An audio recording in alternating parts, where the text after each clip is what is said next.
অপরিচ্ছন্ন পরিবেশ আর শয্যা সংকট সহ নানা সমস্যায় জর্জরিত রংপুর মেডিকেল কলেজ হাসপাতাল।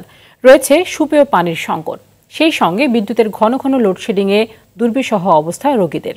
এমন দুরবস্থার মধ্যে যেটুকু সেবা পাওয়ার কথা তাও মিলছে না দালালদের দৌরাত্মের কারণে। তবে সংকট সমাধানের চেষ্টা চলছে বলে জানায় হাসপাতাল কর্তৃপক্ষ। রংপুর থেকে জাহাঙ্গীর আলম বাদলের তথ্যচিত্রে আরও জানাচ্ছেন নাদিরা সুলতানা। নগদে 500 টাকা বা তার বেশি পেমেন্টে পেতে পারেন ঢাকায় জমিসহ 20 কোটি টাকার পুরস্কার। দেশের উত্তরাঞ্চলের 2 কোটি মানুষের প্রধান চিকিৎসা কেন্দ্র রংপুর মেডিকেল কলেজ হাসপাতাল। প্রতিদিন গড়ে রোগী ভর্তি থাকে প্রায় 1800 জন। দিনে 5 শতাধিক রোগী জরুরি সেবা নেয়। বছরের পর বছর সেবা দিয়ে আসা বিশেষায়িত এই হাসপাতালটি এখন নানা অনিয়ম অব্যবস্থাপনায় জর্জরিত। সরকারিভাবে মনিটরিং না থাকায় হয়রানির শিকার রোগীরা, অপরিচ্ছন্নতার কারণে অসুস্থ হয়ে পড়ছে রোগীর স্বজনরাও। পাচ্ছেন না পানি, রয়েছে বিদ্যুতের সমস্যা। প্রতিটি শয্যায় বাসা বেঁধেছে ছারপোকা, তেলাপোকা। লাইট থাকে না, দরজা নাই, টয়লেট হয়েছে সবগুলো মিলে 8টা, 4টে দরজা আছে, 4টে দরজা নেই। আর পানি সব নোংরা হয়ে থাকে, কোনো পরিষ্কার নেই। 4 পদের রোগী থাকে, শুধু একটা ল্যাট্রিন ছাড়া সব ল্যাট্রিনগুলো অচল, ব্যবহারযোগ্য কোনো ল্যাট্রিন নেই। এই অভিযোগগুলো দেওয়ার পরও এখন পর্যন্ত আমি প্রায় 18 দিন যাবৎ এখানে আছি, কোনো এটার ব্যবস্থা কেউ উদ্যোগ নিবে এই ধরনের কোনো লোক আমি পাইনি। বাচ্চাদেরকে ঠিক মতন ওষুধপাতি দিবি, আমরা সবগুলো গরিব মানুষ, মানসিক কর্ম করে খাই, সবগুলো আমাকে কিনে এনে দেওয়া লাগাই। একটা রোড স্যালাইন পর্যন্ত আমি কিনে এনে বাচ্চাদেরকে খাওয়াই।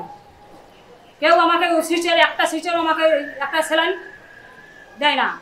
নগদে 500 টাকা বা তার বেশি পেমেন্টে পেতে পারেন ঢাকায় জমিসহ 20 কোটি টাকার পুরস্কার। এখানে বাথরুমে আসলে কেউ পাহারা থাকা লাগে, পাহারা না থাকলে হঠাৎ করে কেউ ঢুকে যায়, তারপরে 2 মিনিট পর পর কারেন্ট যায়। সিস্টারের ঘর যেন আমাদের ডাক দিয়ে যখন যায়, ও ডায়াবেটিসের রোগীকে কখনো বারবার ইনসুলিন দিতে চায় না, সে আমাদের সাথে রাগ করে, ঝাড়ি মারে। রোগী ও তাদের স্বজনদের অভিযোগ, এই গরমে ঘন্টায় ঘন্টায় লোডশেডিংয়ে আরও অসুস্থ হয়ে পড়ছে রোগীরা। বাধ্য হয়ে অনেকেই চলে যাচ্ছে প্রাইভেট হাসপাতালে। চারপাশে দেখেন নোংরা, যেখানে সেখানে ফেলে কর্তৃপক্ষ কেউ কোনো করে সময় ডাক্তার রাউন্ড হয়ে যায়, তারপরে কোনো আর লোকজন আসা, ডাক্তার নার্স কোনো লোকজন পাওয়া যায় মানে আমার চোখের দিকে দেখে আর স্যালাইনটা লাগাই নাই, ওই যে ওইভাবে ওখানে রেখে গেছে আর আসেনি। বেডের জন্য বলতেছে যে হবে, তো এইভাবে তো আমাদের থাকা খুব কষ্ট।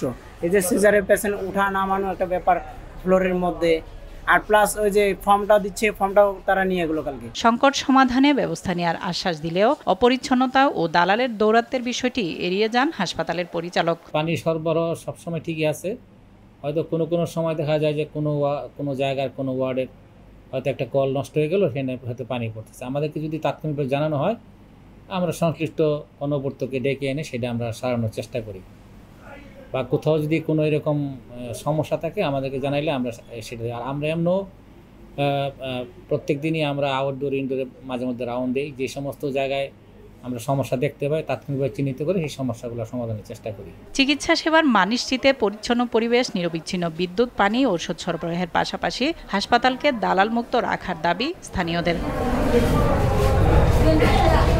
নাদিরা সুলতানা, RTV।